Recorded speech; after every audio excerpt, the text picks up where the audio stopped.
being in a car with very young kids, maybe ages 8 to 12, it can be nerve-wracking for an adult like me, right? How do you entertain them for 3 hours without them getting antsy or restless? But I was surprised. I realized the value of old school conversations, old school dialogue. I mean, the young people today, they're easily, judged and labeled for their distractions. How they don't engage in conversations anymore. They don't know how to talk to people with eye contact anymore because they're just sub in their with their gadgets, right? With their cell phones, iPads, whatnot. But if you take the time to talk to them, and it's the job of the adult to like engage them in a conversation, gosh, you'll be surprised. They have so much to say. These three nieces of mine, I barely see them. And often when there's a reunion or a gathering, it's just hi, hello, beso, beso, and then that's it. But when you're stuck inside a confined space for 3 hours, like a van, you're put in a position where, you know, this is your chance as a tita, right, to get to know them and ask them how they really are. And it doesn't stop with how are you and then them answering I'm fine, I'm okay, and then the conversation stops. Because I'm sure all of you know our youngsters, if you ask them how are you, musta ka na, they often just say okay lang, when in truth they aren't really okay, or in truth they have so much cuento. But because we adults get busy, and the easy way out is for us to just feed them with gadgets and with games, right? We take that shortcut. And for most of us, Gen X, which I learned last Saturday, Gen X, baby boomers, silent generation, generally speaking, these are the late 30s and above. Diba? It used to be we didn't have these gadgets, and in a long car ride, we would play all kinds of games, and we would, make kwento. We would talk about how things are, kung may crush ka, ano pa ba, ano yung favorite TV show mo, all these things, right? Anyway, so I, at the first few minutes of that ride, as expected, they were so much engaged with their mobile phones. But as the minutes passed, I was asking them all kinds of questions, from school to best friend to their favorite music, their favorite food. The conversation started to get really interesting. And I realized, connecting it to what I learned from the Saturday workshop given by Sister Florita de Mayuga, FMA. She said that to be loved, I mean, as an adult, to be loved, you have to love first. I guess it doesn't apply just to us adults, but in general, right? To be loved, we have to love first. And if I may mention to you, because she's a Bosconian, no? She said, the young must know they are loved, so they will love what you love. So, a lot of us, we want to insist on our way, right? We want to insist on our way. That's old school, that's traditional. Do it because I said so. Umayos ka, di ba? Because I said so. That's the old way. And if you do that to the young people today, they'll just roll their eyes and they'll ignore you. But she said nowadays, kailangan mo silang sabayan. Hindi sasabayan mo sila sa mga pagkakamali nila. But if you want these young people to be on your side, you have to genuinely show them that you care enough to ask them how they truly are, and patiently listen to all their cuento and all their side comments and whatnot. Because if you dig deep enough, you will find that there's so much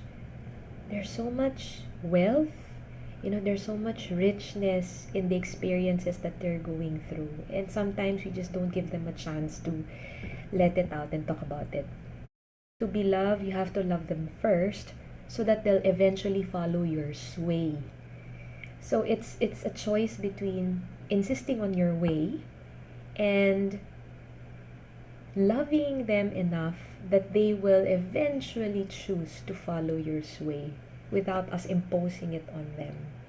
And I tried that. I tried that on Monday. Sabi ko, sige nga, totoo nga ba yung sinasabi ni sister na, the young people today, they don't like to be told. I mean, most of us don't, right? In general. But lalo na, this young generation, they don't like to be told. Because of all the answers that they can get from social media. I mean, what new thing can you bring to the table? I know everything, right? I can easily Google it. I can easily find it in YouTube. So they don't like to be told. So how are we still going to be relevant in their lives? You know what's missing? What no social media, no game, no virtual world activity can ever provide them? It's deep, lasting relationships. It's, lasting commitments that they cannot get from the social media world. They can't. And that's where we're still relevant. Yay, we're still relevant, right? It's love. At the end of the day, it's love. So, while I was talking to them, listening to all their, kwento, alam mo naman, our young people, they like saying like, parang. But if you read between the lines, there's so much truth, so much richness. Nakakatuwa sila. And the 3-hour ride along EDSA, though it was such a long ride, imagine just Makati to Ortigas. I was so well entertained, and I also got to know, their heart. They gave me access to their heart.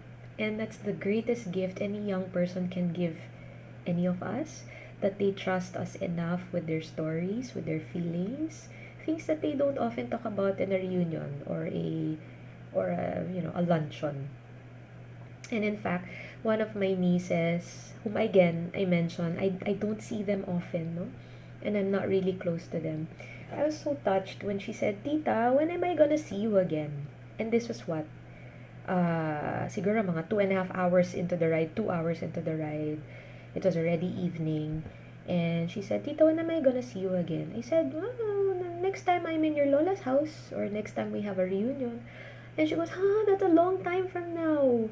And she goes, but when am I gonna see you again? And I jokingly said, well, you're looking at me right now. I'm here. You can still talk to me right now while we're stuck in traffic. Maybe it's a blessing that we are stuck in traffic. You can keep talking to me. And she goes, no, it's not. That's not what I mean. I mean, when will I see you again? And when you hear something like that, sarap, no? Sarap ng pakiramdam na parang, wow, it's such a gift to be given access into their worlds and to be given that affirmation that, okay, this little girl trusts me. And I told her, do you have a phone? And she said, yes, I do, Tita. Oh, then I'll give you my number, and anytime you have a question or you feel like talking to someone, let's say mommy, daddy, whoever is busy, you can always approach me. Do you feel comfortable enough to talk to me? And she goes, yes, Tita, what's your number? And so she got my number. And while she was copying my mobile number, she asked her older cousin, her ate. She goes, ate, how do I write her number and make it my emergency number?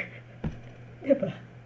Parang it's not enough that you get Tita Yumi's number, but it's now the emergency number. And I was laughing out loud. I said, you're so cute, you're so funny. To earn the love of these young people, to get them listening to you, you don't force their head on you Sabayan mo yung galaw nila, sabayan mo yung sayaw nila. And of course, if it's already harming them, we have to correct them, diba? But, if it's just a matter of letting them vent, allowing them to just speak their truth, we just let them without filtering at the beginning, earn their trust first, and also show them that we genuinely are concerned. And it takes a lot of patience. I mean, that car ride, I can't imagine having that same intensity of listening every single day. So hats off to the parents who do that every day. Maybe that's a reason why I'm still tita, right? Not mommy. Maybe there's wisdom in playing the role of tita or playing the role of the teacher. But it takes a lot of patience. And kids can tell when you're not listening, They listen. My gosh, they listen. That's what Sister Florita said. Pat and push. To pat them, to assure them that you're listening, that you really care. And at the same time, once you've earned their trust, right? That's when you gently push them. After they're sharing their heartaches and their whatever was in their heart at that moment, that's when I said, well, I'm sorry that you feel that way, or that you can talk to me. That's when you start the fraternal correction. And that's when they listen. They won't reject that piece of advice or that hug or that reassurance. And I remember when I said, I'm sorry you feel that way, when they were sharing some of their hang-ups. And the older of the cousins, no, the older of the nieces, she said, that's funny you mentioned that. I said, why? Because that's what my therapist says when we have sessions. I'm sorry you feel that way. Tita, you're like our therapist. Maybe we shouldn't go to that therapist anymore. You can be our therapist. And I was laughing out loud. I said, well, right now I cannot tell you what to do and I cannot give you advice, but I feel for you. I said, I'm sorry you feel that way. And I think it was enough for them to feel appeased for that evening. So pat and push. And I also learned last Saturday that we cannot correct entitlement with entitlement. So if we know of entitled kids, we can't correct it with our own entitlement. The best way is really the way of Christ, and it's the way of love.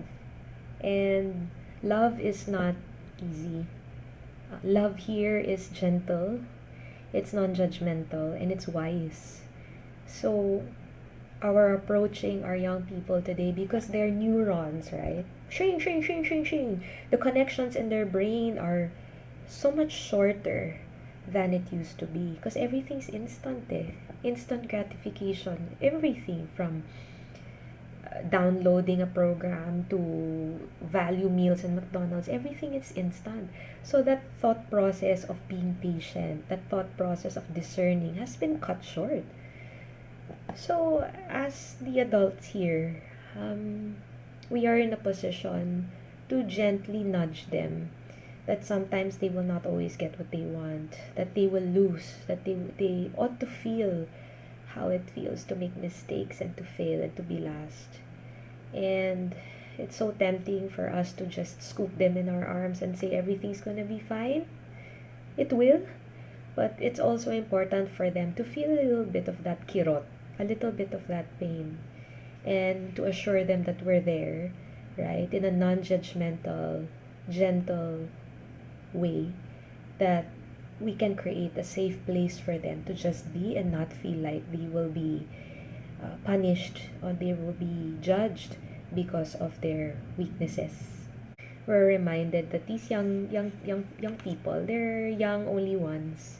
And so while we're given the chance to listen to their stories, let's take time. Let's take time. And I was amazed that within those 3 hours, they were able to set aside their cell phones. They were able to set aside their gaming to engage in old school conversation with me. It takes a lot of patience, but in the end, the rewards are great.